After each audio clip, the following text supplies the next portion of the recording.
run this one more time, Charles, and this time can you please turn it up in my headphones? You want me to start it over or just keep it running? Just keep it running. Good. I don't want to put anyone through that. It's been a while since we gone this deep. Let's just play it out, see what happens. You know we're deep when it starts doing that howl.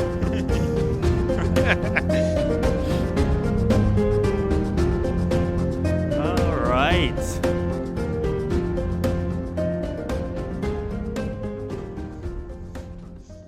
Hello, everybody, and welcome to another very exciting episode of the Friends Talking Fantasy Podcast.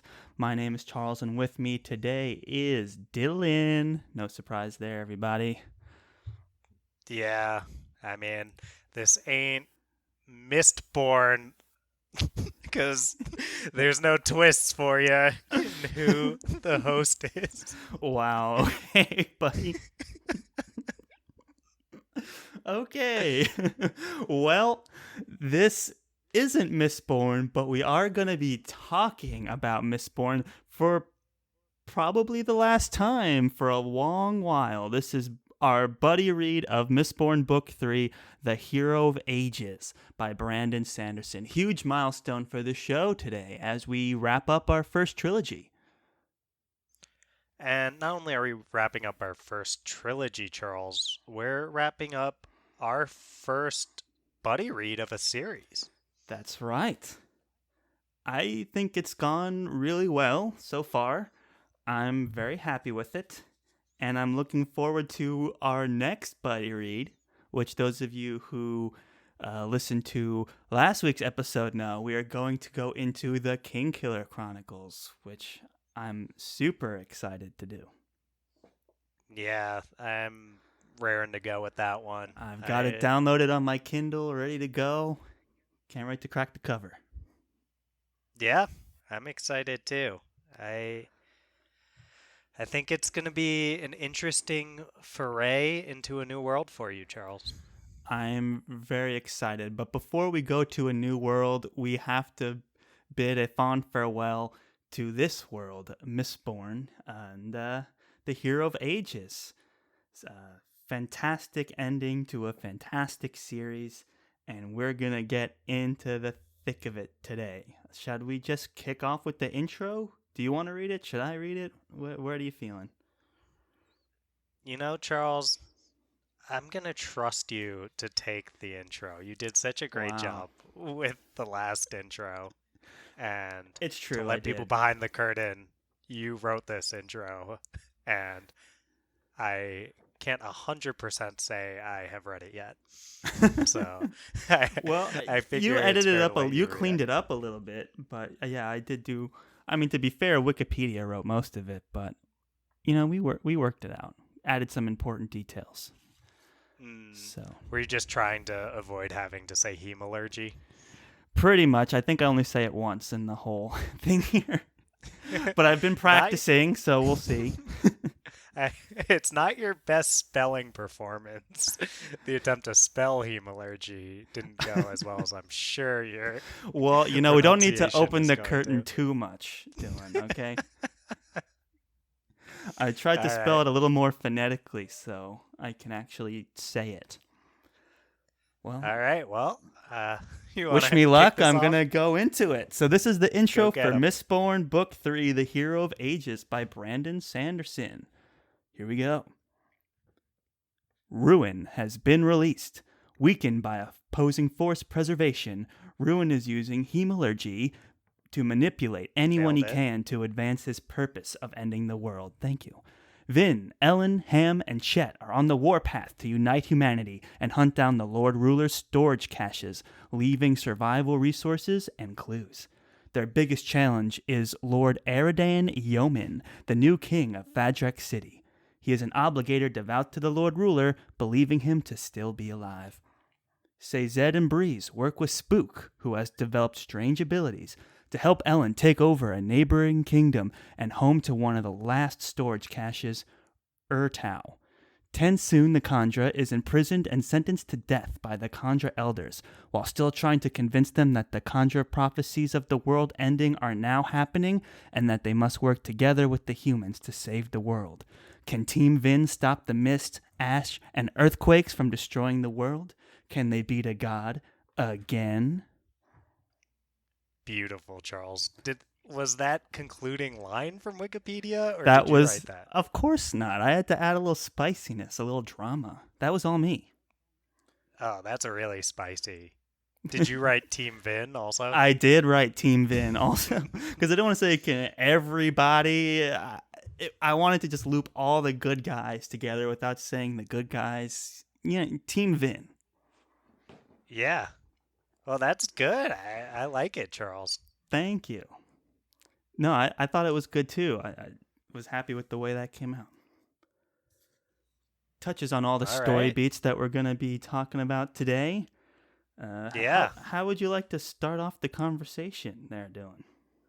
Well, I think that we'll start off by introducing how we'll go through this thing. We basically Mm. split the story up into three separate storylines, which align pretty well with the way that Sanderson ended up writing this book. Sanderson apparently wrote the spook stuff all separately from everything else, wrote the Tensoon stuff all separately from everything else, and then I guess that pretty much just leaves what's left with the Vin and Ellen stuff were being written together. So we split things up where we're going to talk about the storyline revolving around Spook and his fight against the citizen in Orto first. Then we'll get into the storyline in Fadrix, where Vin, Elend, and I'm glad you mentioned Ham in the summary. You know, it just Yeah. wouldn't be. Ham It plays wouldn't a get very across. critical role in this Yeah. in this book.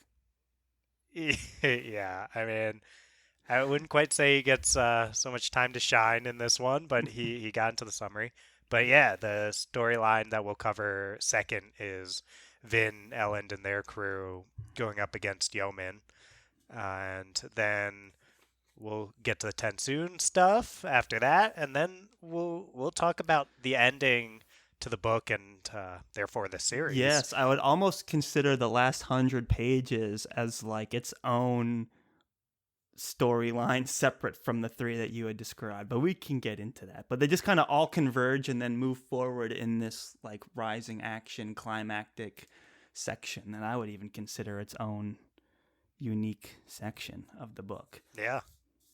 And it's such a great ending. We'll get into the specifics around that, but I'm super pumped to talk about with you. Great. So you want to open us up to your thoughts on this whole Spook, Sazed, Breeze combination, this whole storyline? They're taking on the citizen? Yeah, I'm glad to. I think we were going to take this similar to how we took the Zane Vin storyline in our last Mistborn Buddy Read episode, which is first talk about what was the point of these storylines and then get into how well do we think it worked. And I took down a quote when I was reading through, Sanderson annotates all of his Mistborn books with these comments about what he was trying to get into, and I found one with the spook storyline that or maybe the citizen storyline is the best way to speak of it for this quote.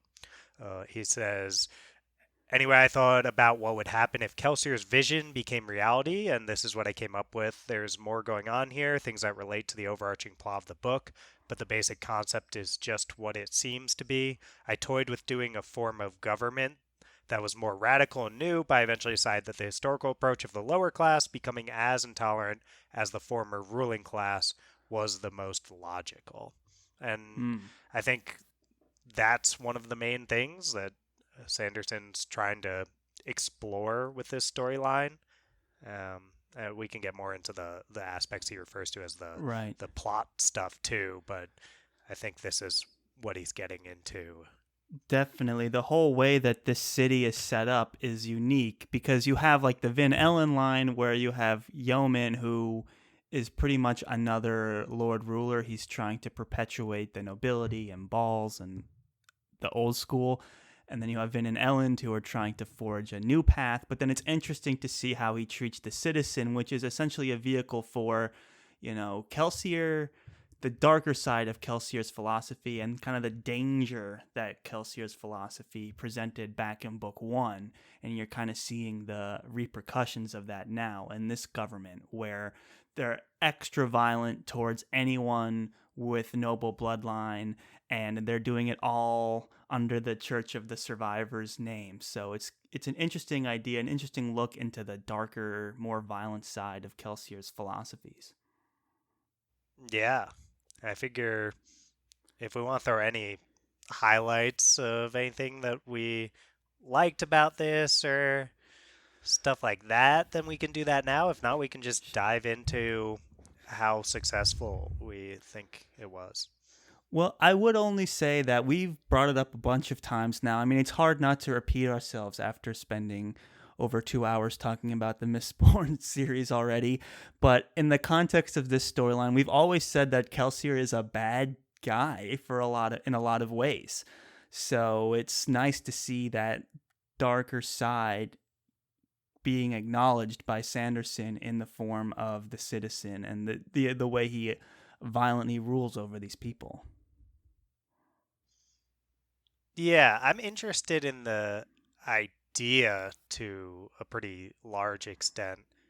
I've mentioned this before. Kelsier is, at least in the first book, my favorite character, and I love the presence he has over the remaining books without being resurrected or anything like that, despite the fact that that's toyed with some in this section. So I appreciate that misdirection as well, that Kelsier is the form that Ruin ends up taking in order to manipulate Spook. Yes. It was nice to see Kelsier return in some way, and it was nice to see how he played into the insecurities of Spook, and it was all just this plan of Ruin to manipulate him, as well as, which is another twist of the story, the citizen. There, as strong of a force as Kelsier was to implement positive change in the world, he could never be the person that Vin and Elend and Spook are trying to be in this book because of his violent side. What I think is most interesting about Kelsier is I think he knows he's a bad guy. I don't think that he would consider himself good. He's very violent and has tendencies towards just going out and assassinating people. He just has a blind hatred for the nobility. He's not like the people he surrounds himself with. And I think, his relationship with his wife, oh my gosh, Sanderson Fencer, thank you, Mare.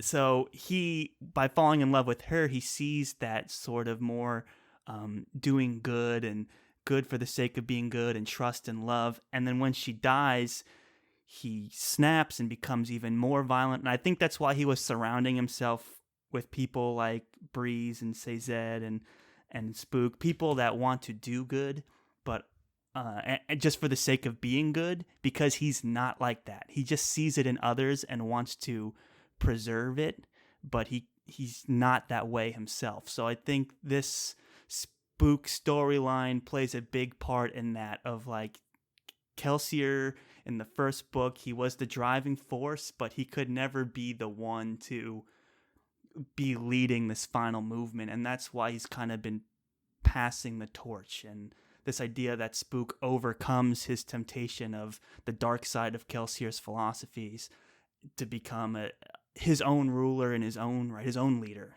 and he was able to fall in love for himself as well, which we'll talk about. Yeah, well, I think this. I'll maybe start to get into some of how successful I think this all was, because this storyline reminds me in so many ways of our conversation about the Zane storyline in the second book. So both on a maybe more superficial level in the sense that the Zane storyline, a big part of it is that when there's a spike in you, Ruin can start to control you. And that is played up with both the Citizen and Spook in this storyline, where Right. Spook gets rammed through. Basically, I think it's a spear if I'm remembering correctly, but some weapon rams A through spear or a a sword? I can't remember. yeah. Either way, rams through a pewter burner and then into Spook, And then gets and broken off and stuck. yes, stuck inside him, and then the citizen who was, I guess, already vulnerable in some way, was able to be convinced to like put the spike in himself or whatever, I don't and remember. that yeah, I think something Sanderson gets at here that I don't know how strongly I feel about that is like people with more mental health issues are more vulnerable to just Ruin taking control of them in general. But I think that's like Sisson is played as like, oh, he's unstable, so Ruin was able to manipulate him. But either way, it's used to get across these plot elements of actually seeing someone that we know in Spook go through the process of kind of losing their mind as Ruin is taking them over, and then we'll get more to what that culminates with, where Spook sends that message that Marsh then receives. So that's like a big Right. plot element that comes out of this. Yes. But similar to Zane, I felt like there was kind of this push and pull, if you will, um, which is my Mistborn joke. There's a push I and got pull you. going on between these plot things that Sanderson's trying to get across and then being able to actually fully explore what's a really interesting idea that revolves around getting deeper into Kelsier's mindset and philosophies. And I felt as though this idea that Sanderson gets across in the quote I read earlier is a really interesting one, and one I would have loved to really get to explore in depth. But I also like did not really buy the citizen as the manifestation of what Kelsier's philosophies actually were. I felt Right. like the citizen was way more of a hypocrite than Kelsier, obviously, with all the he's sneaking away allomancers when he's supposed to be burning all these nobles. And I felt like Kelsier was not a hypocrite. Yes, he was as I've said before, a bad man in a lot of Yeah. ways. Yeah. Um, but I feel like there are a lot of things that could have gone really awry, as we've talked about in previous episodes, if Kelsey was put in charge of the kingdom in the way that Ellen ended up being put in charge of one. But I don't really think they are the things that end up going awry in this storyline, and part of that is because they're trying to play, or Sanderson's kind of trying to play both angles with this Ruin taking control of people, and I'm exploring Kelsier's philosophy taking to its end. Right. I would agree with a lot of those points. For me, I'd say it's more successful to me than the Zane Vin relationship. I think there was I'd just a agree with clear that. miss for me with Zane in that he wasn't likable in any way when he was supposed to be tempting and he wasn't tempting at all. Whereas at least this is more serviceable. I can tell that Sanderson just really likes Spook, which I don't know really why, because we haven't really gotten any Spook stuff until now, but it is kind of interesting to see a minor character getting built up. And I think the biggest thing he's trying to get across here is how hemalurgy was being used by Ruin to thwart Ellen and Vin in the present moment. And it was also a way we get to see a savant Allomancer, which didn't end up doing anything really, but it was cool. That was one of my favorite parts of these storylines, was seeing the new spook wearing the bandages over his eyes and things like that were cool. It does come into play at the end when he goes into the burning cache and released the water flow. He was able to. It wasn't the fact that he was a savant, but it was like the talking about push and pull. It was the negative effect that he used as a positive to be able to run into a burning building and not feel anything, and just make it to the switch or the lever or whatever, and flip it to let the water run through the city. So it was kind of interesting in that way. The biggest thing, though, was he discovered that Ruin was tricking people through hemalurgy, and that there was any bits of metal, any bits. And that was the thing in his note that Marsh read that sent everything into motion. So, and those were all really well plotted out, I think. It was interesting. I think we could have a whole conversation just about the experiences we had rereading this series. Because once, it was really well plotted out. I remember from years ago reading this, being surprised by every single twist thrown at us. I don't remember predicting anything that happened in this series, but when you read back knowing what happens, so you read that moment where the sword goes through one guy and into Spook and gets ripped off, and you read these moments where it's like, oh, any bits of metal, alluding to Vince's earring. He weaves it all in super well, and he goes back to references from the beginning of the first book to do it. So I think a lot of that was woven into Spook's storyline, which made it one of the more interesting plot lines for me. It was serviceable, and there were crucial points and interesting twists that came out of that storyline. So I do think it was relatively successful, and it was pretty entertaining as well. I agree it was relatively successful. I agree it was more successful probably than a lot of the aspects of Zane and Vin's relationship. But I think it was similar in the sense that we didn't get to explore the depth and nuance in the more philosophical or thematic aspects of it. Right. Because we leaned into the awesome plot payoff. And I think, Sanderson he plots better than anyone maybe in the genre. I mean, I don't know He's who I way would up put there up for against sure. him. And he knows how to, as we'll get into later, he knows how to deliver on things and weave storylines together in a way where it's super satisfactory for the reader. And I think he does that really, really well with this, if maybe at the cost of getting deeper into some things that would have been interesting to explore. Right. It would have been nice to see more of the fallout of Kelsier's philosophies being interpreted as basically an oppressive ruler. That could have been interesting, but I do appreciate that this was one of the faster moving plot lines. Towards the end, it did start to lag a bit for me when Sazed and Breeze arrived. They effectively didn't do much. They were just talking about how great Spook is all of a sudden, which we already knew from reading the series. So it got kind of weighted down by that. And then the whole romance between Spook and that lovely woman, whatever her name is, the citizen's sister. Starts with the letter. You're thinking of Beldra. Beldra? Yeah. Beldra. Yeah, well. Beldra. Which I could take or leave, honestly. It was kind of.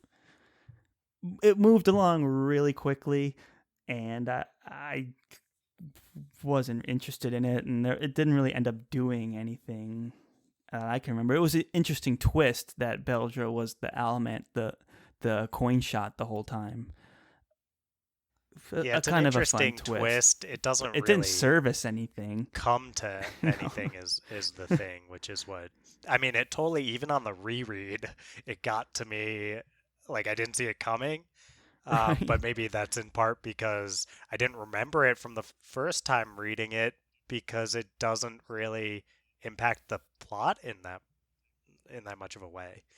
But I feel the same on you. Something I really appreciated after reading Sanderson's annotations about this was when he's reflecting on that relationship, he's like, yeah, I feel like this is kind of weak.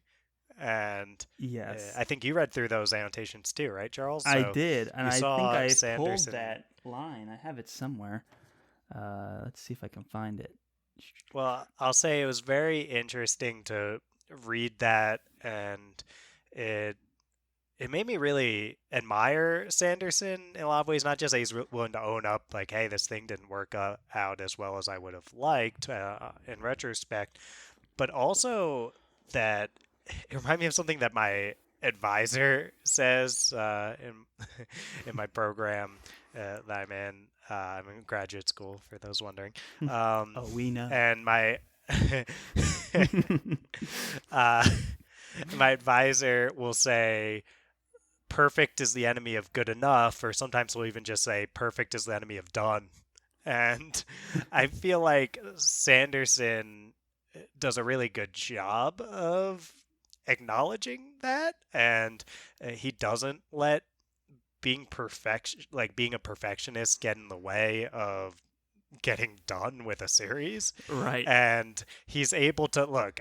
I mean, we can all forgive that Spook and Beldra isn't the romance of the century over here, because there's so much that's great about this book that Sanderson was able to get out to us because he didn't stop and feel the need to refine that storyline until it was perfect. So well stated, so true.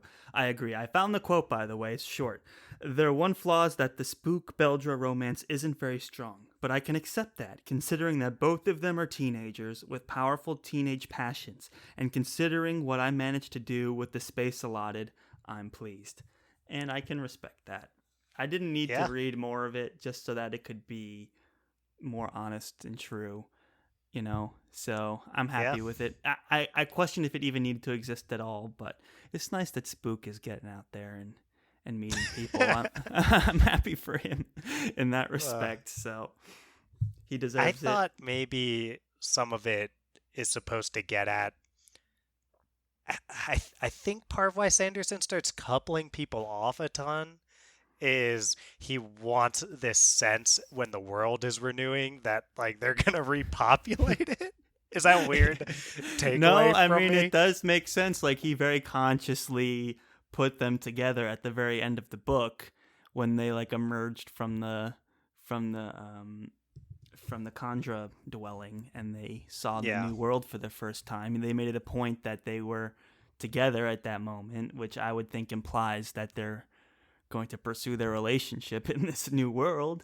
Um, so I see that. I also think it's a good way of like this element of trust. It's like I trusted you, Beldra, when I captured you, and I promised you I wasn't going to hurt your brother, and I believed that you were this innocent, normal girl, blah blah blah. And then you did hit me in the back with coins and whatever that hurt, but I still love you anyway. That's kind of a theme that's been played with throughout the books, is trusting people, even running just even running the risk that you're going to get betrayed, because it's better to love someone and get betrayed than to constantly be worrying that people are going to betray you. So that was just another one of those, not the more prominent ones, but just another example of the kind of relationship trust parallels that Sanderson is writing into all these characters. So I get it. It's good. yeah, I like it. And most importantly, as I said, I'm just happy for Spook. He deserves it. He went through a lot. I mean, finally a relationship between two people with an appropriate age gap. I That's true. They're also both teenagers, which is nice to read. He does end up in a really huge position of power, though, which I questioned that as the ending. I'm like, if he is a teenager, I mean, you're passing up Ham and Breeze and all these other people. yeah, To choose Spook is an interesting choice, but if he's got like yeah. God on his side, I think he's gonna be okay. I wouldn't worry too much about it. That'll probably help. Yes. Yeah. Um, do we? I'm not sure where to place Sazed in the overall conversation, because I do feel like his character arc is mostly intertwined with the Spook one, but a lot of the issues I take with it, they're all just kind of like dedicated Sazed chapters where he's um, questioning his faith, and that kind of the Well of Ascension kind of ended that way, where after all this horrible carnage that he witnessed, and Tindwyl getting killed off screen, it caused him to not believe in anything. But man, we go through hundreds and hundreds of pages of just inner monologues of Sazed wrestling with this inner turmoil, and it's a theme that we already like explored in great depth in the Wells of Ascension, and to come back to it now, and then all of a sudden Sazed just has a revelation in the Khandra caves at the end, and then he's cool with it now. It was just like, it was a lot for me personally to, and then he's just with Spook being like, oh, Spook is so great. I love Spook, man. He's really impressive. I'm gonna make him king now. It was like a really weird part of the story. I was wondering what you felt about all of these Sazed moments. I think that they can be tough to get through at times, the way it feels like we're hitting the same beat over and over again. I think, though, I was thinking that we could maybe get more into Sazed's arc in our discussion of the ending, because I think so much of the ending is how Sazed's arc That's a good point. comes to culminate. But I'll say I think all of that we go through with Sazed, and the fact that it goes on for as long as it does, is part of why it is so rewarding when It is the true. end ends up being one that really drives home the point of Sazed as the hero of ages and Sazed as someone who has faith. So I also like I how don't they regret worked any in of it. Sazed being castrated as part of the prophecy. At that moment where it's like, they didn't say he or she, because could it be someone that's neither? I was like, what? That's interesting. Yeah, I mean, I don't know how I feel about that. I don't think that him being castrated makes him not a man. Right? Right. I don't But know. that's what it That was a said. That's weird. literally a thought that he had in his own monologue Yeah, as he was taking the yeah. power. So I was like, what a weird thought to have as It's a a weird one. I think that, it's 2000, what was it, 2008 at this time. I guess that, I don't know, it doesn't resonate with how I think about things now, but it's in there.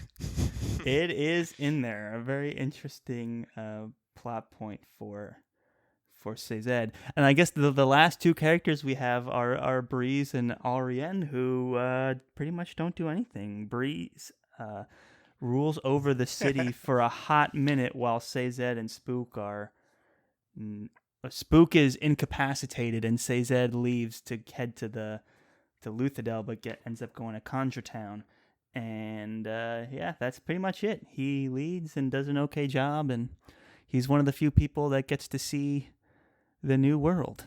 So that's their storyline all wrapped up. Yeah. I definitely they're feel paired like off too. Yeah, they're paired off. They live happily ever And after. in the new world together.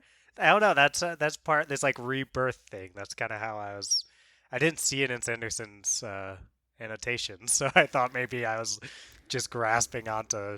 No, but I think a that huge wasn't there, part of but it is that, trust and love in your relationships is a huge part of how these characters ended up beating Ruin and the whole point of the story. So I think it's just natural that everyone that was kind of coupling off would end being together at that moment. So it's kind of that's kind of the victory that Sanderson was building towards, just to be like, hey, let's just be normal people together in love in a world that we don't have to worry about fighting and the world exploding at any moment, kind of. So I kind of let me know if there's an exception to this. Either every couple either survives together, or maybe I shouldn't say dies together, but ends up not being at the end like both of them end up not being just people at the end, right? Like Cezed you're referring to? Cezed, yeah, that's why I'm not saying dies, because obviously, well, I guess if you're this deep in, you probably are okay with spoilers. Obviously, Vin and Vin and Elend both end up dying. Tindwyl dies in the second book, and then Cezed doesn't die per se, but he's not like persisting as a normal person. He's not alive anymore. He's become a god now. So I would say either dead or not alive. I guess one could argue that Marsh, maybe, we don't know if he's dead at the end, and he's not. But he's not. It's not like he had someone he was with.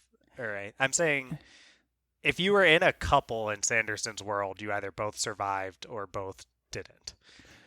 Yeah, there's no for person all the who, main like, characters anyway. That's true. Yeah, even the minor characters like Renault has ended up with somebody. Demue, yeah, that was close. They ended up. It's confusing because that's the last name of their. I think it's like Lord Renew in the first book. That's what their house they're impersonating is, right? Right. And then it's Demue is the character. I found that confusing. They were both kind of these like Frenchy Cajun names that were very similar, so I just confused them. So, but yeah, he ended up happily ever after with somebody, a Terrace woman. Good for him. I thought that was kind of forced, and then in Sanderson's annotations, I'm sure you saw this too. Yes, they were forced. He said that I guess he liked the name from his roommate, I think it was named Micah Demue, and he wanted to use the name, and his roommate said, "You have to let me survive till the end, and you have to let me like end up with someone romantically." And I was like, okay, Sanderson, like this one's a little forced when I was reading it, but then I was like, oh, it literally is forced because he told his friend to do that. Pretty good conditions. It was interesting he had the forethought to give conditions for the name. I gotta remember to do that if anyone tries to offer up the use of my name. I wonder what my conditions would be. Everyone's gonna be after the name Charles, and they're gonna definitely attribute it to you. Yeah, well, it could be my last name. You know, it's true. Someone really wants to use the name McLaughlin for whatever reason. They like that it's hard to pronounce, and it can be pronounced a bunch of different ways, which would make it great for a book. Yeah. All right. Well, are we feeling good about having covered that part of the story there? More than good. I liked the introduction of new magical elements there, the return of Kelsier, the fun twists. I liked it all. A few things that were glanced over, but that's only because this storyline was minor compared to the other ones, and it just had to, from a plot perspective, just hit a few beats in order to progress the story. So I'm more than okay with it. I'm okay with moving on. Yeah. A great section. Very interesting. Agreed. And next up would be the storyline in Fadrix with Yeoman. Right. Yeoman, for me, is probably my favorite new character by far. He had the best conversations, like the Vin Yeoman and the Ellen Yeoman conversations were some of the more interesting and fresh conversations. They're actually talking about new things. Having Yeoman, someone just as smart and capable and also open to facts as Ellen and Vin, yet arguing on the side that was for the Lord Ruler, made for interesting discussions. Because as we read more in these books, and we've even said it from the beginning, like the Lord Ruler gets his redemption moments. So the more we learn about him, the more we start to understand him and feel for him in a lot of ways. Even Cezed, towards the end, goes to as far as to say that he was what was his line? He almost said he was like a good guy. Say he's a good. I think he I think he might even explicitly said he was a good man, Right. which it seems a little far for someone. He still I mean, committed I don't genocide think I and would. Yeah, I oppressed a wouldn't go large that group of far. people, but his Yeah. intentions were always good. So Yes. to have someone defend, because there's a lot to be said about, by killing the Lord Ruler and doing all this stuff you're doing, it's reckless and crazy, and you've endangered the whole world, which is true.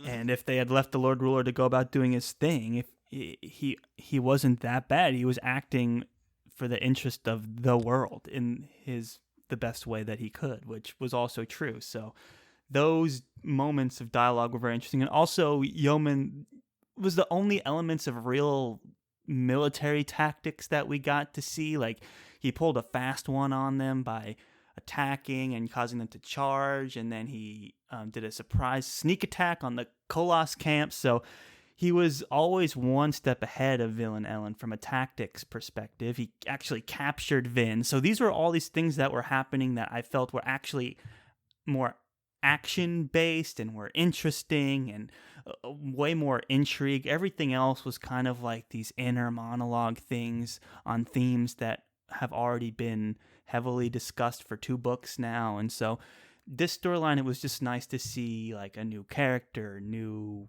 thought concepts, and new intrigue and action. So one of my more favorite storylines for sure.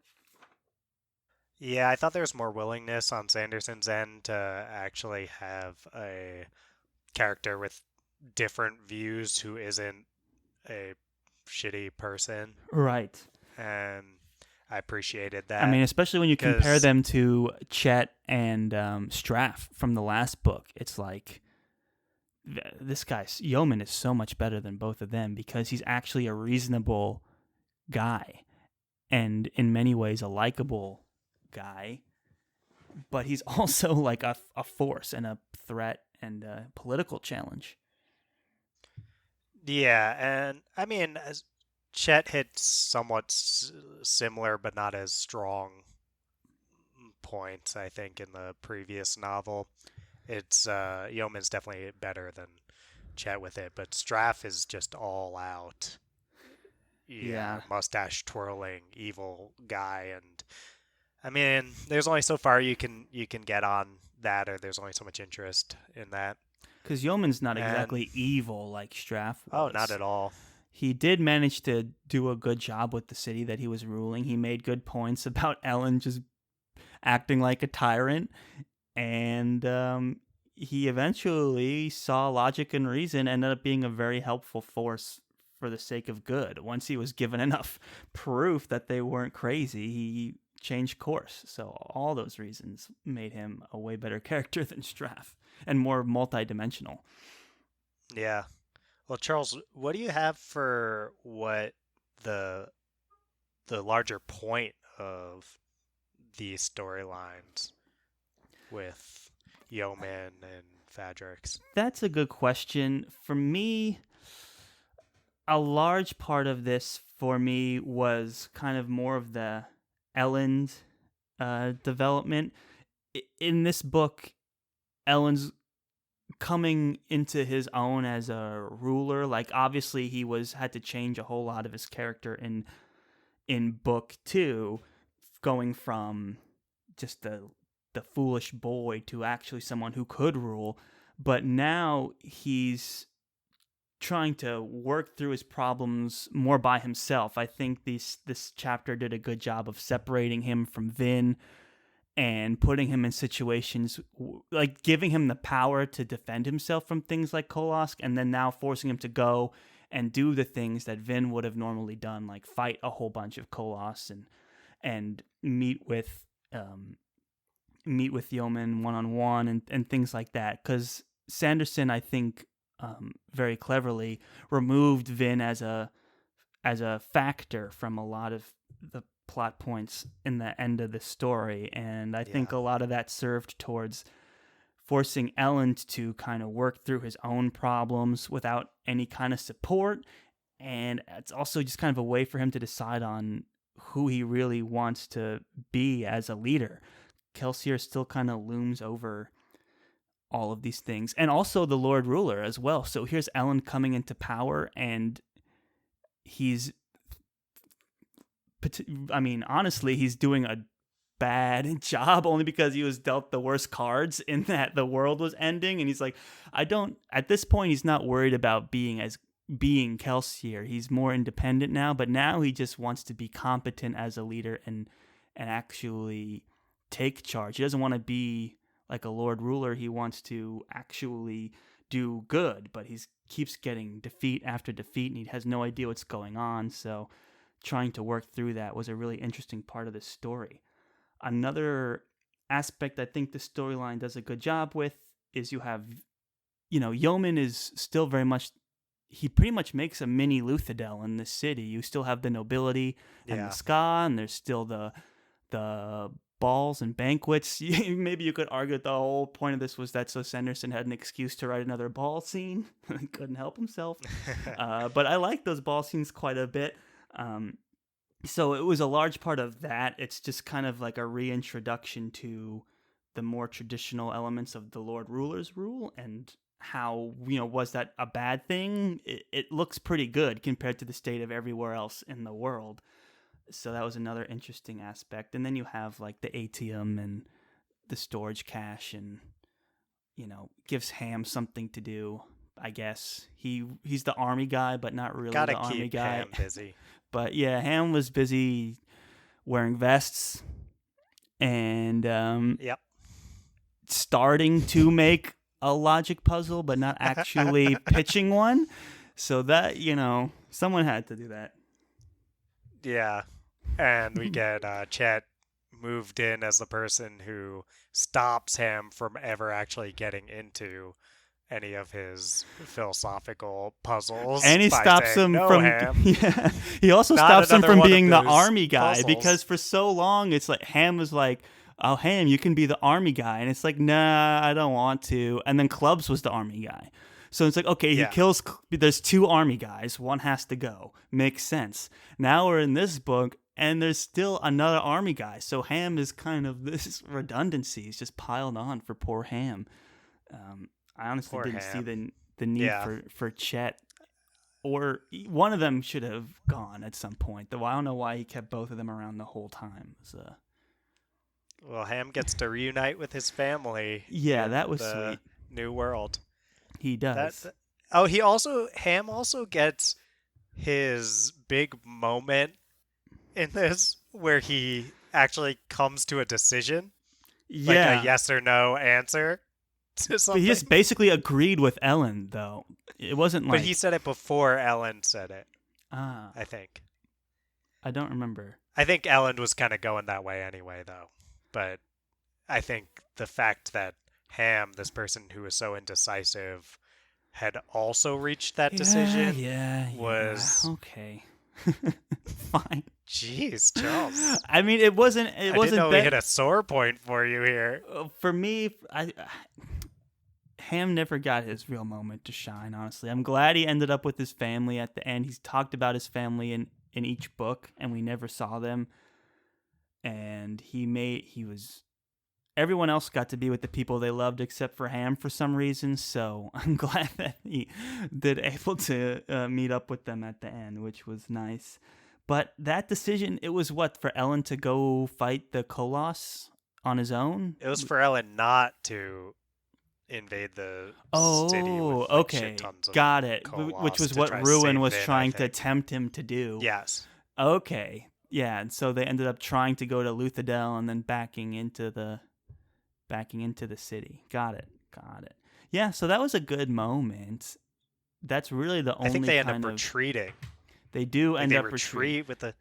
Yeah. They go back to Yeoman and go behind his. Yeoman lets them in, and that's eventually. Yeah. Eventually, so that was. So I think. I mean, it doesn't hit as well as it could have, I guess, because Ham had not been a huge factor leading up to it, but he at least gets that moment. And yeah, I mean, it's something. And like going back to the spook Belger romance, do we really need a more fleshed out Ham character arc. Like, we could have had this whole thing where he doesn't want to lead his comrades in arms, and then he grows into someone that can lead the army. But do we need that? I think Sanderson kind of was weighing out, like, what parts of the story need the most attention, and gave Ham as much as he could For without sure. taking away from more important story elements. So I get it completely. And much like Sanderson, we probably ought to know when we've given Ham too much attention and get to something else on our podcast over here. So I had similar points about what was trying to be done with these scenes. I wrote toy with ideas of Elend as Lord Ruler, which I think you were getting at. So throughout the book, Elend is no longer really grappling with am I Kelsier, but now he's grappling with, now that I've become this leader who knows how to fit pragmatism into my idealistic view, am I just the Lord Ruler? And I think we get some of that. We get the nostalgia, including the ball. And I want to say I really, really like that fall scene. I kind of like the fact that Vin and Elend end up dying at the end of all of it. I think I really appreciate that they kind of like get their dance. Yeah. I don't know how you felt about that. But no, I liked that ball I scene. I thought they were, they were calling back to book one, which was a nice payoff for those of us that have been reading through it. And, it was one of the lighter moments, especially in a series that has no comic relief, really. And it's just like depressing and violent and oppressive. It was nice to take a break from that for a moment and have a more sweet scene where they're dancing and he pulls out the book and stuff like that. So yeah, I get it. It was sweet. I liked it. I think we needed it. Yeah, it was one of my more favorite scenes, actually. Every time this book did something new and interesting, those were definitely the parts of the book that shined. There was a lot of repeats and themes and internal struggles and stuff. So when we got to do something different, like go to a ball and have Vin and Elend dance, it was like, oh, this is different. This is an interesting side of their character that we get to see that we haven't seen before. It's, it's a nice read. For sure. And my only last bit is that we get Vin and Ruin together here. And I think that obviously was very important for the plot. And I think Yeah, and I just wanted to say just Sanderson we're talking about rereading this and how we could fill an episode talking about it. The only point I would make here is the whole earring being a hemalurgy spike was laid out here. Like it's like watching a magician use sleight of hand in a trick. Like when you know the trick and you're watching them do it, knowing what happens, and you see how he kind of, that moment he slips the card up his sleeve and then pulls it back out somewhere later. It was so interesting to reread this series and pick up on those sleight of hand moments. Like right in plain sight, he's mentioning little tidbits about hemalurgy, and then how when she has the earring on and off, and how that weaves in with when she hears Reen's voice, and is really really well done. I think so too. And there's a lot of that good sleight of hand stuff going on in this storyline. It almost, on the reread, almost makes it more impressive that I know the earring one I didn't figure out until, right before Marsh is removing it from her. And maybe I wasn't paying close enough attention or whatever, but the fact that on my reread it felt so obvious, right, means that it really was in plain sight. And I think for me that makes it even more impressive that somehow all the misdirections that Sanderson is throwing out there had me going up all the wrong alleys trying to figure out what was actually going on. And then when I know what things are red herrings, it's much easier to see how almost obvious it seems. But that's what makes a twist so great, is when it was inevitable, and you were by the end of it thinking, how did I not see this coming? Yeah, I have so much respect for Sanderson. It takes some serious guts to plant clues right in plain sight, and like having a moment where you're talking about spikes being any size of metal. Next scene, Vin is in the cellar, like, and the earring comes on, and then it's like to do all of that right in front of the reader who's already trying to figure out what's happening is really really brave and almost crazy. I don't know how Sanderson pulls it off. It's really It takes impressive. some gall. It takes quite Yeah, the and gall. I think that, well, first off, I don't know if we're going to get to this or not in our ending segment, but I want to say how he wraps that earring plot line all the way back to what you've been hearing since the first book about how Vin's mother had killed her baby sister, that the earring was the weapon used to kill Vin's sister, who was a seeker. And that's why Yes. Vin has been able to pierce copper clouds for now. I mean, we've read like 2,500 pages of this Yes. series, and that's been such a big part of all of it. And I don't mean, I forget the got scene where she's with chills. Marsh in the tower, and he's like, "How did you get Yes. that earring? Why do you still wear it?" And then it's like they even mention, like Zed mentions that in those chapter endings where he's like, "Yeah, ruin works in ways where it's like," and you wonder like why someone would compulsively wear an earring their whole life, and it's like, oh my god, Yeah. it's like all the payoff on this is huge. Yeah, there's so much satisfaction that comes from that. And I think what Sanderson does so well is he has this incredible understanding of storytelling and writing and really reader expectation, that he writes scenes that serve multiple purposes, and as readers we're very easily able to accept the surface level purpose of that scene and then not Yes, think back to that for a long time. Like that marsh scene feels pretty similar when we're reading the first book to a bunch of other scenes she's had with, let's say, Breeze or anyone else teaching her about their allomantic metal. And we're thinking, oh, this is just them having a conversation and bonding, just like so those true. previous conversations. And it is. Plus, it's setting up this crazy twist we're going to get.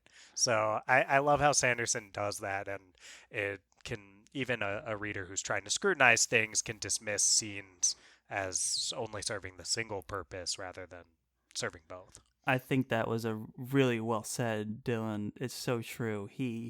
That just like right in front of your face, he has a scene serve multiple purposes, and some of them don't pay off until two books later, and that's one of the biggest benefits of reading Sanderson, and one of the biggest reasons to read Mistborn is just all the payoff you get at the end of this book. But before we get there, we have one more character storyline to really walk through, and that's Tensoon the Khandra.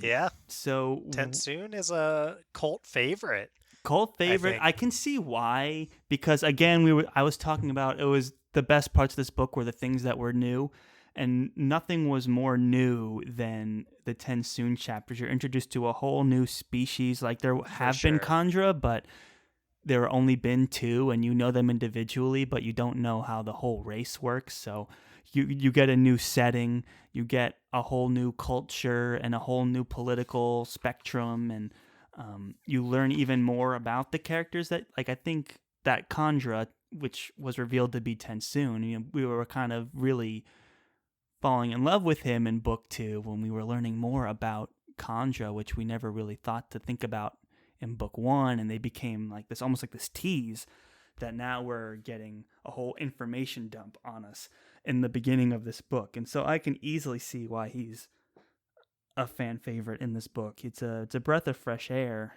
compared to all the other characters and storylines that we've sat with for thousands of pages.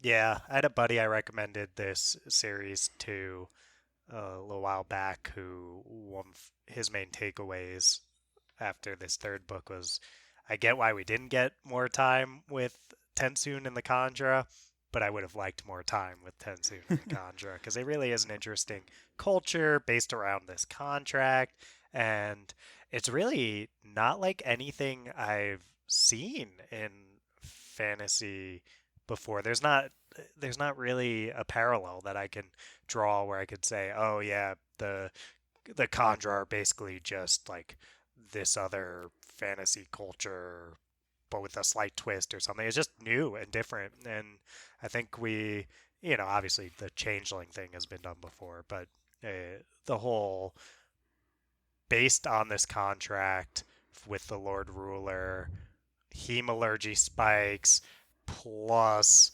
the changeling stuff and their history with men. It's just so unique, and I really appreciate that about these chapters. I think that's what we get uh, in terms of purpose of this. We get introduced to a whole new culture that is going to be hugely important to the book's resolution because it turns out that they are also the Terrace or former Terrace people, the ferrochemists that the Lord Yes. Ruler has transformed. So that ends up being gigantic to how things resolve. And then we get more info on hemalurgy, and we just get to see a cool Don't forget culture. the ATM stash. Of course, yes, the ATM stash is gigantic to this. Absolutely. I agree wholeheartedly. I mean, you talk about the point of the storylines, it's everything you said. And it's done in a way that gives us a brand new setting. And it was nice to see Sazed come into the picture and experience that with fresh eyes as well. It gets him excited again. And it causes the huge revelations that bring us into the ending of the series that gave Sazed the knowledge and the faith that he needed to become the hero of ages. Yeah, and I think I really liked actually that he starts to come around with Tensoon, just kind of dropping that line where the first announcer, I believe, is what it was, right? Where he says that, and that's a callback to something in book 2 The where when you read the witness. epigraph, the holy first witness, sorry, the holy first witness, I think, is the thing that the the ska start calling Sazed, but the announcer, I believe, Is the is terrorist religion.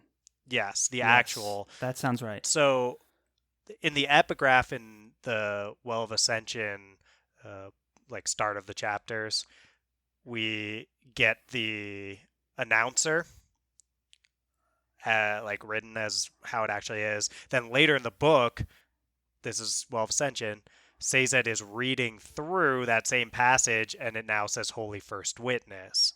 And he's like, there's something wrong with this. And Right. obviously we find out Ruin's changing, blah, blah, blah, blah. But I love that the thing that Tensoon brings up is that thing. It's a thing that Sazed was first like, wait, there's something wrong with this. This word feels Right, because different. Ruin can change. He can change writings, but he cannot change thoughts. So if you remembered something, Yes. that could not be changed. So that's how Tensoon was able to remember and say the correct terminology, which is what Yeah. triggered Sazed's thought process and figuring out those last pieces of the puzzle around the hero of ages. And I think that helps make it more full circle to why he's able to come around is it feels like, oh, this is a callback to one of the hugest things for why he lost faith to begin with, and Right. it's now he's starting to hear, oh, this is from someone who actually knows the truth of all of this. And I like, I guess we'll get to this more in the endings, but I like that the terrorist religion then doesn't solve all of his problems. Like he still has to come around to taking this leap of faith. Right. But at least you're right in that, like, as more pieces started to fall into place, Sazed's excitement and faith started to kind of trickle back up.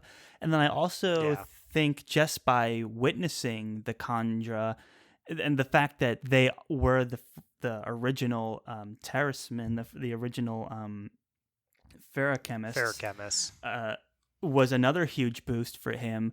And then their commitment to the religion as well was also another inspiring moment for Sazed as well. The fact that they were willing to basically kill themselves to prevent Ruin from taking them over and using them for destruction was a huge motivating thing for Sazed to witness, and kind of increased his own faith. Yeah. I think you hit the nail on the head. Some would even say nailed it. Nailed it like a hemalurgy spike in Marsh's face. Okay. That I think if you ended that like 3 words before would have been perfect. It's still pretty good though. Not bad. It's better than I think it's better than my push and pull joke, and better than my attempt to lead off the episode by saying that there are no twists because it isn't Mistborn. Well, yeah, you set a pretty good bar for me for that intro. Yeah. Oh, it's only episode like 6, people. Give us some credit. That's one of my favorite parts of our podcast is when, because we haven't released any episodes to let people behind the curtain, that you start getting angry at listeners that don't even exist yet for not cutting us slack. This has definitely happened before. I just know how internet comment sections work, and if I can already anticipate it, but maybe that's just me. We'll only know when these come out. And this is the last episode that we're recording before we start pushing them out live. This was if we can commit to finishing a trilogy, then we can plop the money into a podcast host and start launching these. So a little more behind the curtain glimpse into how we do things. Yeah, this is a historic episode for a lot of reasons. Many, many reasons. And shall we just bring this bad boy home with a discussion on those final twists? We've kind of been brought there a few times as we talk about the end of these individual storylines, but now we're at the moment where we're talking about these last 100 or so pages where Vin absorbs all of the mist, which ends up being the power of preservation, and she becomes God. And I really like the way that those chapter perspectives were written about how she still has the mind and consciousness of a mortal human being, but she's starting to do stuff that gods do, like be omnipresent and interact with things at a much larger scale, like moving planets and plugging volcanoes and things like that. And it was really interesting how he wrote that kind of struggle to change perspective from that of a single human being to a god was really interesting, and a really well done POV chapters for Sanderson. Yeah, that had to be hard to write well, and he really did a great job with it. Right. It's like, how would someone who just got the power of a god but was a human being think and behave and move and things like that? So really interesting to read his take on it, which was almost, I kind of pictured Vin as being like a white mist in like kind of like when Harry Potter, spoiler alert, when Harry Potter like dies and he's in that huge white light, never-ending whiteness, talking to Dumbledore. That's kind of how I pictured Vin and Ruin talking to each other, and like they're in like that's pretty similar to how I read it too. They're in like this just vast whiteness, and it's all kind of misty and swirly, and he's maybe a black mist and she's a white mist, and they're kind of interacting separately from the world and how it's going on. That's kind of how I was processing it in my brain. I'm excited to see the movie, to see what they do with those scenes. Yeah, me too. It'll be interesting. It's someone's got a hard job ahead of them. Movies down the line. Yeah, someone's got a really hard job ahead of them to film that. Yeah. Well, there's so many endings to this ending, I feel like. There's a bunch of storylines that climax in succession, I would say, which is a little different than the previous books were almost just like everything would dovetail at once. But in Right. this one, there's almost just like several twists and turns that serve as climaxes to separate storylines. I guess the big ones are the earring bit coming to an end. That Right. whole thing is really well done, and we spoke about that already. There's finding out what the mists were, that they were part of Right. preservation. And all of preservation's There's attempts to thwart the ruin given its diminished capacity. So snapping people and trying to lead Ellen and Vin along, and what was yeah, stopping preservation from fully giving powers to Vin. All of those revelations were came out really quickly at the end of this one, at the end of this kind of chapter where Vin takes over all the powers. yeah. So that's a big reveal, and then we get Ellen getting access to all this atium, and obviously he has Yes, this the big storage. horde of Mistborn and other mistings from all these people who are being snapped A lot of by atium the mistings also. mists. Yes, those two, which we find out exists because Of Yeoman. Yeoman is one. Yeah. So that's another purpose that serves, is to get that out there. And they're just, it's an awesome scene because this is something that you've come to a point where you're so used to atium being this ridiculously valuable thing. So if Vin could just get one bead of it, it would make such a difference in the narrative of the previous books. I Right. mean, especially the second book. And then there's a line in there that's something like, Ellen had swallowed so many that like he thought he was gonna throw up or he felt sick. Yeah. I love that. I love that too. And it was also great to find out, like, yes, it makes you virtually indestructible, but there's a consequence to overusing it. And so I think Sanderson made a very conscious decision to show the weaknesses of atium, in that, just because you can see what's happening doesn't mean you'll have the strength to react to it. And that's what ends up happening to a lot of the atium mistings, and eventually to poor Ellen himself. Yeah, and they run out. I mean, Yes. really, I think they run out of it is what happens to Ellen, and he. It was a really interesting. So Ellen ends up being killed He after ends up being all of this. beheaded by Marsh, Yeah. which I loved.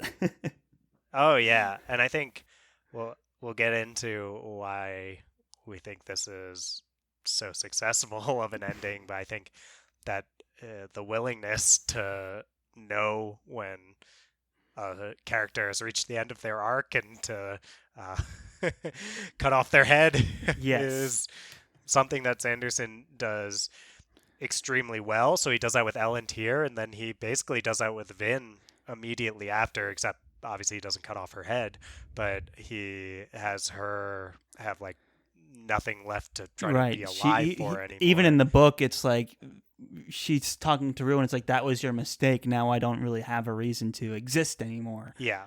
And so she kind of did a kamikaze attack, I guess is how you would describe it. She takes down Ruin by taking down herself. by taking down herself.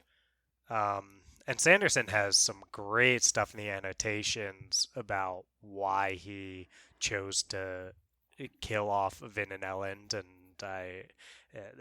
it'd be a giant quote to read it right Yeah, now, I but have I a just want to quick point little people section toward of there. it, which is nice. Yeah. Either way, this is where the book was pushing from the beginning. Vind and Ellen followed in Kelsier's footsteps. They were both ready to give their lives, and in doing so, save those they love. In my opinion, that's not a tragic or sad ending. It's just an honest one. Yeah, that's a great grab. And that was in my giant paragraph, but that gets it across extremely well and concisely. There's so much more. And then he also goes into much more detail about how the powers of ruin and preservation work, which is also worth reading. I don't know. I don't think we should get into it, but there is so much that he has thought through and like written in passively in these books that he goes on to explain in great detail in his annotations. That's answers a lot of questions people might have about exactly how Ruin's powers work and things like that.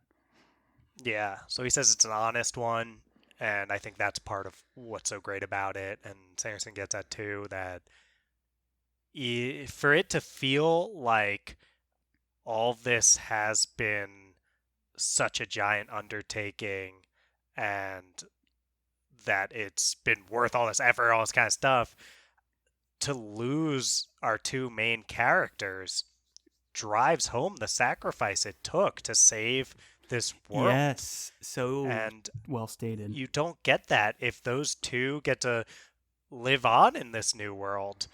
It doesn't feel the same because, like, I don't know, there's only so many times you can kill clubs. It's not, it doesn't feel like as big a deal to kill clubs or Dachshund or even pretty much anyone else. Even Ham.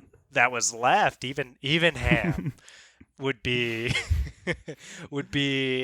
you know, like it feels like it's costly, but to lose both Vin and Elend just makes it feel like, holy shit, this is what it took for us to even have a world left.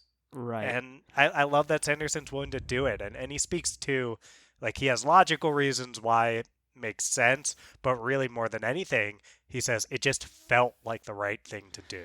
And it was the right ending. You nailed it. I think that's a huge part of what makes this ending so great. And this image also of that they can finally rest, because I feel like all three of these books, they've done nothing but fighting and worrying and struggling and never knowing when the world was literally going to crumble around them. And now you get that feeling of finality when these characters can finally relax in the wake of a new world. And in this case, that kind of rest and relax is through death, which is very powerful and very honest. And it gives a lot of weight to the whole series and their struggles, because it's like you said, it's what it took.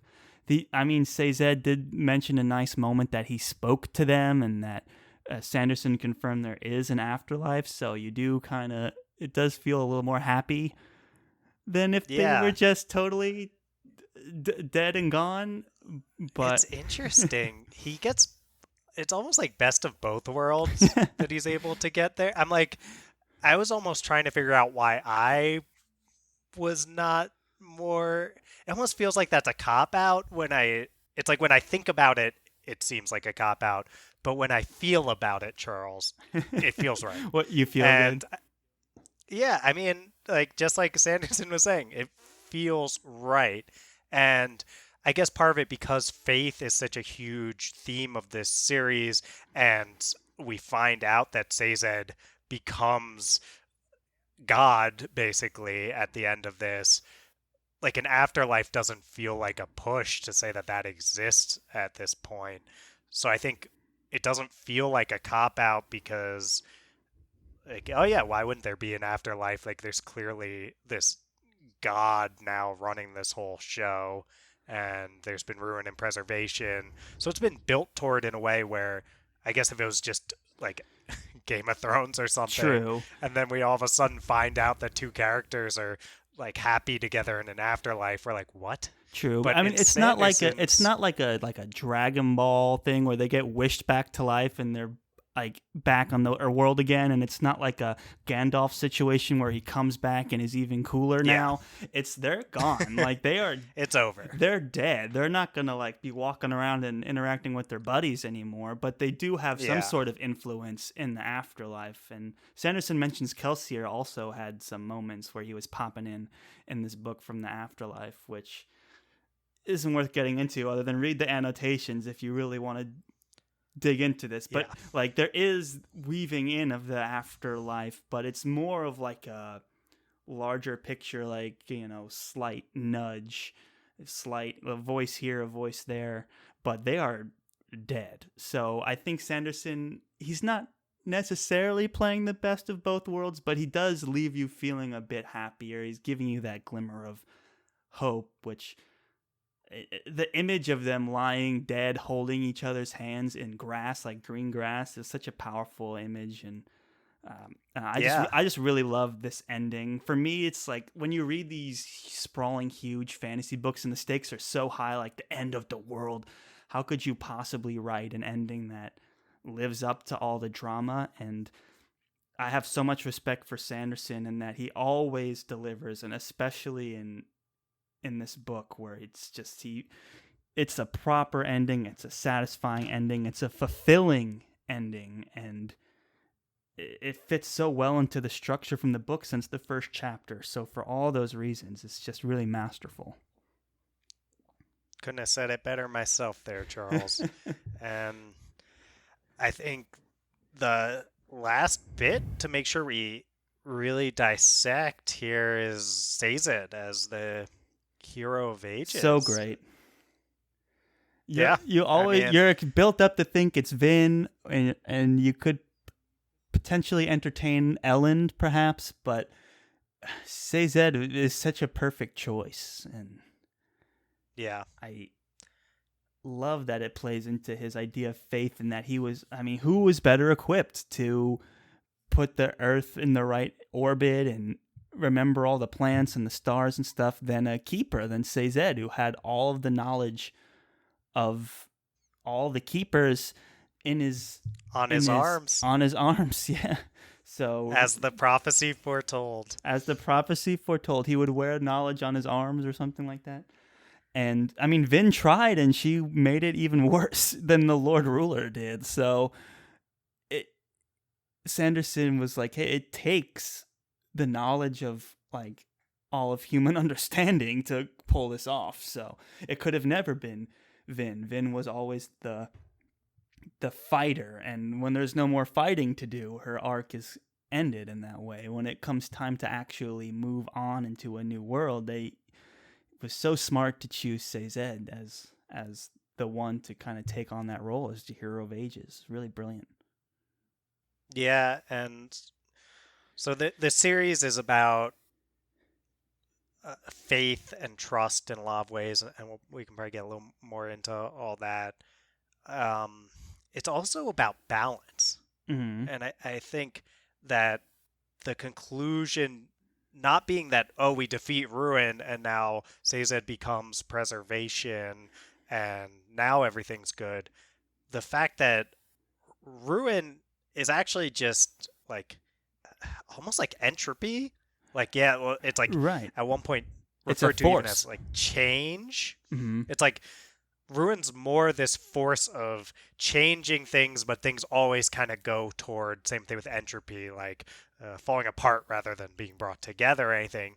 And you need both preservation and ruin or change or entropy or what have you to actually be like the most successful creator, which is what Sazed ends up doing. So I think the idea of balance is obviously huge in Alamenti. The idea of combining both powers together is the solution, is a super great moment. Just the idea of when they exist separately, they lend themselves towards destruction, but by combining together, they're able to create a force that reinvents the world in a more hopeful image. Yeah. And then the other bit's really this like trust and faith stuff with Sazed, and I would say that trust and faith are pretty similar. I'd say trust tends to be more at the interpersonal level and more about something that you have, that someone completely has the capability to not do, so, like not betray you. So like you can like trust someone not to hurt you when you're getting into a relationship with them and things like that. but Faith is almost this larger version of that, where you actually don't know that the thing you're putting faith into has the power to do what you're hoping. And I think that's what obviously Sazed is struggling with throughout this novel, especially starting with really the end of the second book. And to see him come into his own in a way where he ends up believing, not because he found the answer after looking at it in a logical way, but after just kind of making the decision of I'm going to have faith in the same way that Vin had made the decision way earlier in the first book that I'm going to trust people, I think really wraps us up back to the themes that have been throughout the whole series. And Absolutely. that's part of what makes it such a beautiful end is, you can make trust and faith separate themes, but it feels like so many things in Mistborn, something that wraps all the way back up to the earliest pages. Very well said. And leave it to Sanderson to write a character that gives up on faith and loses faith and then becomes a god. It's a very Sanderson moment character arc where it's like that. Talk about push and pull. It's like the character that loses total faith is the one whose arc is resolved by embracing faith and becoming a god, like as extreme as you can go. Yes. So it's another, just to pile on to what you're saying of bringing home those early themes. It's such a poetic end to Sazed's arc as a character. Mm-hmm. And the epigraphs build toward him really well. I like some of the subtle stuff, like you find out that he's third in the line of succession after Elend and Finn, and the prophecies say that like they weren't born a king, but they'd come to it. So even just things like that. Again, I did pick up on that. There was that moment where it's like, well, technically after Elend it's Vin, and then after Vin it's Sazed. And then, like, way down is you, Chet. So you think it's like this kind of like humorous. Sanderson's just giving us Chet, a wink and a nudge. Yeah. So, and there's also another wink where Vin tells Sazed that the power she held for a few moments was unlike anything. Oh yeah, she's like, you don't know what that's like. Yeah, it's like nothing you could imagine. Anything unlike anything you could ever imagine, right? Yeah, something like that. Yeah. So Sanderson was having a few laughs at our expense in those moments. He was.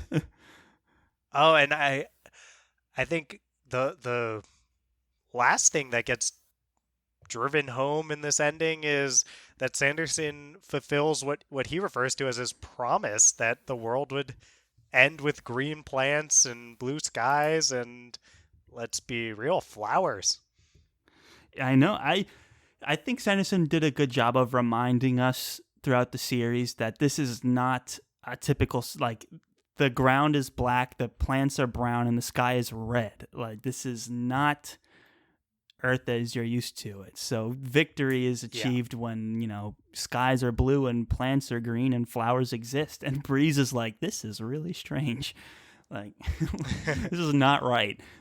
So it was... Charles, if this movie happens, that scene where the world bursts into color... It'll be like the Wizard of Oz. 3 movies, I know, right? But after 3 movies, not after like just the beginning. I mean, obviously, Wizard of Oz is different because that was like when color was first becoming a thing, right? In movies. But I'll say that it'll be an incredible scene because the movies will capture this aesthetic, hopefully, extremely well, right? And we'll be just so used to seeing this drab gray world, and then it'll burst into color. I'm just that's so how you excited know that the ending victory is achieved when you see for the first time you see like a weird, way too cheery, bright atmosphere in that world. I'm curious to see how they'll handle like, just is every scene gonna have red sky and mist and ash? Doesn't make for really great cinematography, but it'll need to be Someone else also has a really tough job ahead of them to make that look good for 3 movies. Yeah, I don't envy that person. But... And we forgot to talk about the most satisfying ending that Sanderson wrote, which that Ham gets reunited with his family at the end. I was like, as you were starting there, I was like, oh my God, did we miss something hugely important? Because there's so many endings here. You could say that we did. We haven't seen Ham's family. The whole point of this was that Ham didn't want to expose his family to, I guess, Inquisitors. And you get that final sense of totality when he finally gets to reunite with them. And that's how you know that victory and peace have been achieved in this world. So I feel like what would have driven that home even better is if Ham started with one of his logic puzzles and his wife would actually listen to it. So you're like, oh shit, that would have been every cute. person in this story has told him to shut up. Or she even participates in it, you know, like she and gets builds on the discussion. Yeah. So that would be, you'd be like, oh, like someone is actually willing to have these conversations with him. And we need to get these notes to Sanderson so he can put them in the screenplay of the movies. I'm sure the last scene that people want in the movies is Ham telling his first actual, like, complete thought that isn't interrupted by Chet or by Paris. Oh boy, did we cover it all? Is this it? Is this the end? I mean, once we got to Ham, I have to think I wanted to end it on Ham. It would have been disappointing if we had to talk about something else after that. Yeah. Well, you have the hottest Ham takes in the business. Oh, leave the alliteration to the professionals, buddy. Oh my God. You know, I thought of it. I knew it was bad, and I just had to say it anyway. Guys, so this is another reminder that we are on episode 6. So so we should know better by now. Not everything. This is our first trilogy, and I think we did a very admirable job. And I am just in awe of Sanderson's skill when it came to rereading this trilogy. He did a fantastic job. I think this was a really smart first pick for us to kind of introduce ourselves and our thoughts to the podcasting world. And man, I had a great time buddy reading this with you, sir. Charles, I had a fantastic time buddy reading this with you. And I look forward to many, many more buddy reads. I'm so excited to be coming to the end of our first trilogy together. Mistborn was a great call for it. And let there be many, many more buddy reads down the line. Well said, sir. Here's to more buddy reads in the future. Oops, wrong song. Guys, this is just the 6th episode, so Charles, do you want to do it? I think you get nice and defensive about it. Can you just get angry at them for giving us flack they haven't given us yet? Guys, look. It's only the 6th episode, okay? And besides, it can be kind of fun to get a glimpse into the bloopers and the outtakes, because it's the journey and the missteps along the way that add to the finality of this series. So that's it, everybody. Much like in Mistborn. I'm going to play the right song now. Oh, yeah. Thank you so much for listening. Oh, that activated my Siri for some reason on my phone. Okay. Yeah. I think we should run this back. We'll do the whole thing over again. Do you want to do it over again? I'm just kidding. We've never done that before. All right, everybody. I don't have the patience for that. Me neither. This is going to be good enough. Thank you all for listening. This concludes our first ever Buddy Read trilogy, Mistborn by Brandon Sanderson. Thank you so much for being a part of this experience. We've had a great time. Stay tuned. In a few more days, we're going to have our review of the reviews for Mistborn, the Hero of Ages. Hey, yo, you do not want to miss that. That will be kind of our parting swan song to Mistborn. So you definitely do not want to miss it. And that is all for today. So I will leave you with these parting words. Go forth and conquer, friends.